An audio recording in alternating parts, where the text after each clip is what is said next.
Good, I think so, yeah. It didn't start out as a good day. Jeffrey called me, Gregory I should say, called me this morning, and he says, Helen, we're going to have to charge you for an extra cake. I said, why, Gregory? He says, the first one collapsed from the weight of all of the candles. He says, you are 70, you know. I said, oh my God, all right. Well, when they come out, you're going to see there's very few candles on them. I can't afford this. Anyway, my dear friend Barbara called me a couple of weeks ago and she said, Helen, I would like to get you something really special for your birthday. What would you like? I said, well, you know me. I said, I'm easy to please. Anything with diamonds. That woman, that sweet woman, she ran right out and bought me a brand new deck of cards. But I decided to treat myself. I love auctions and I love antiques, so I went to an antique auction. The minute I walked in the door, 3 people bid on me. That's right. Now, my son Lance there, wave your hand, Lance, say hello. Okay. Hello, Mom. He went out to buy me a birthday gift. And he saw a beautiful blue music box. And he was going to get it. It sang happy birthday. And then he saw a red one that he liked better. And he figured, well, they were all in the birthday section, so he decided to get that one. We get it home, he wraps it up, it's beautiful. I open it and I turn it on. And the thing starts singing to me, the old gray mare, she ain't what she used to be. And for Barbara, that was my swan song. I'm never singing again here. Enough about birthday jokes. There was a father and a son were outside the house. They were trying to fly a kite, and the fastest it would get up, it would go right back down again. And the mother was watching the whole thing out the window. And she says, if you want to get that kite to fly, it needs more tail. And the father turns around to the son and he says, I can't believe your mother. He said, yesterday I told her I needed more tail and she told me to go fly a kite.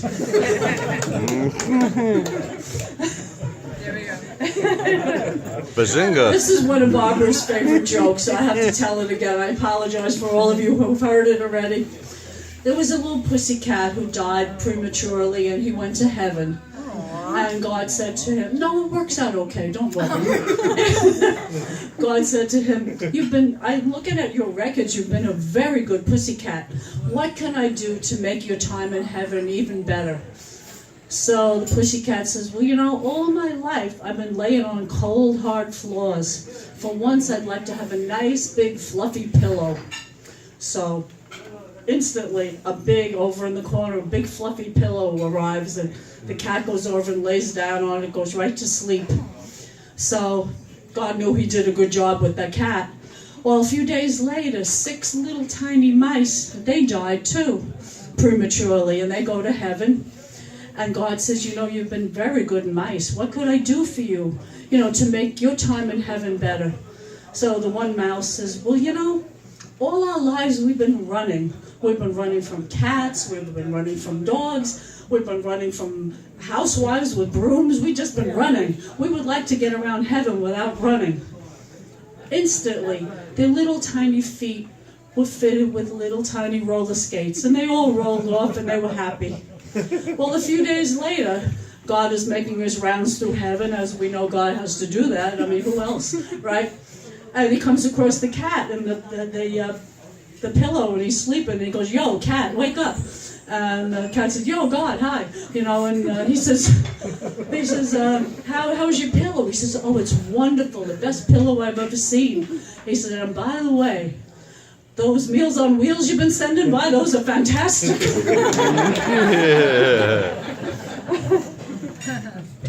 Now, there was 4 guys that were on the golf course. This was during the summer. And they were thinking, how could they possibly get their wives to allow them to be on the golf course on Christmas instead of being with the kids and the family and the gifts and everything? So they figured, well, they got 4 months to figure it out, to trick their wives into it. So comes Christmas Day, and all 4 of them, 7:30 in the morning, they were on the golf course. So the first guy says, you don't know what it cost me. I had to buy my wife a diamond ring so she'd let me come.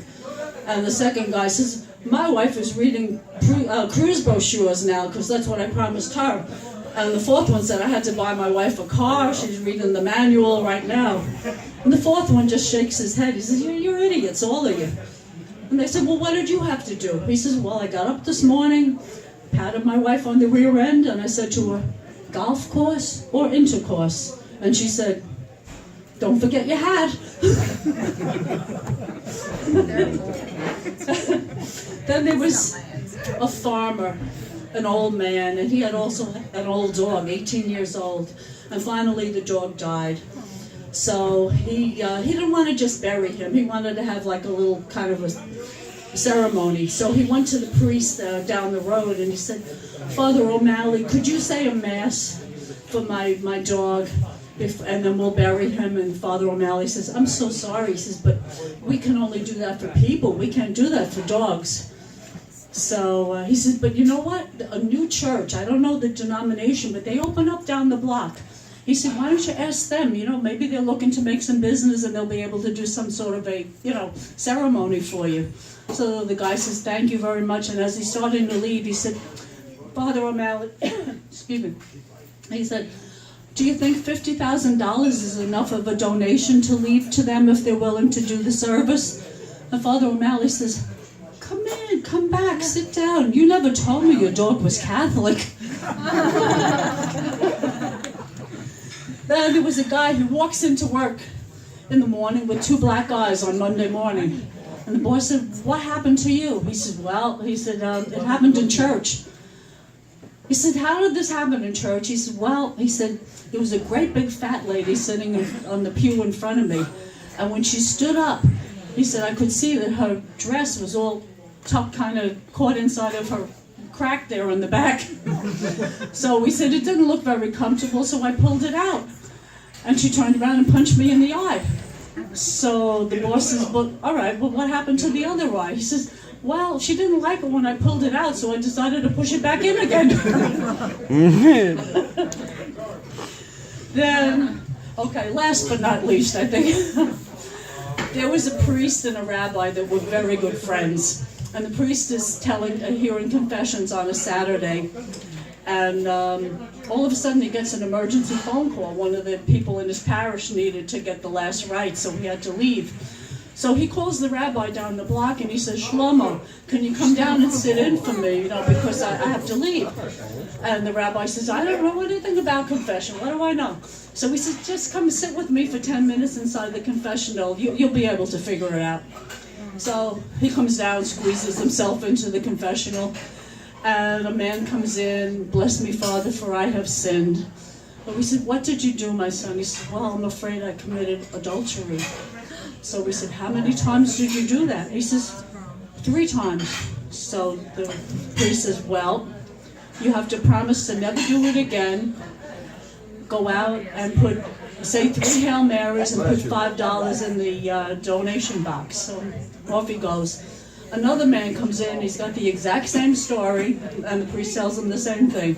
Say 3 Hail Marys, put $5 in the confession box. In the, what was that? Jerry, what was I saying? The contribution box, or the poor box, we'll call it the poor box. So the rabbi says, I think I got the hang of this, you could leave. So he's sitting there in the confessional, and a woman comes in, and she's got the same story exactly. So he says, well, how many times did you do it? She says, once. So he says, well, you got to go out and do it 2 more times, and we got a special on this week, 3 for $5.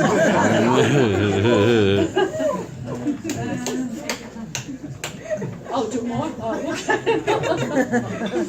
Okay. It was an old couple. They were laying in bed, and the husband is trying to sleep.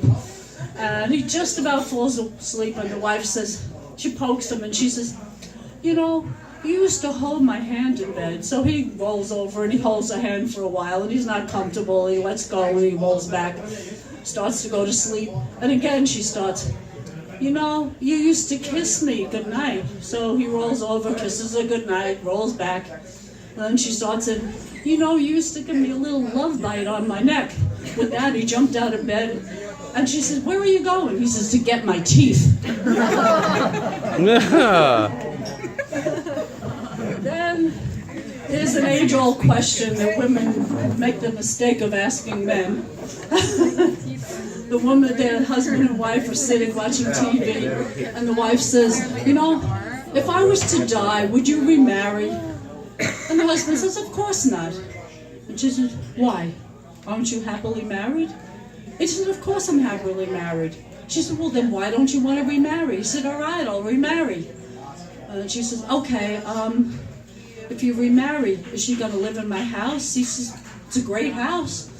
She said, is she going to like sleep in my bed? Very comfortable bed.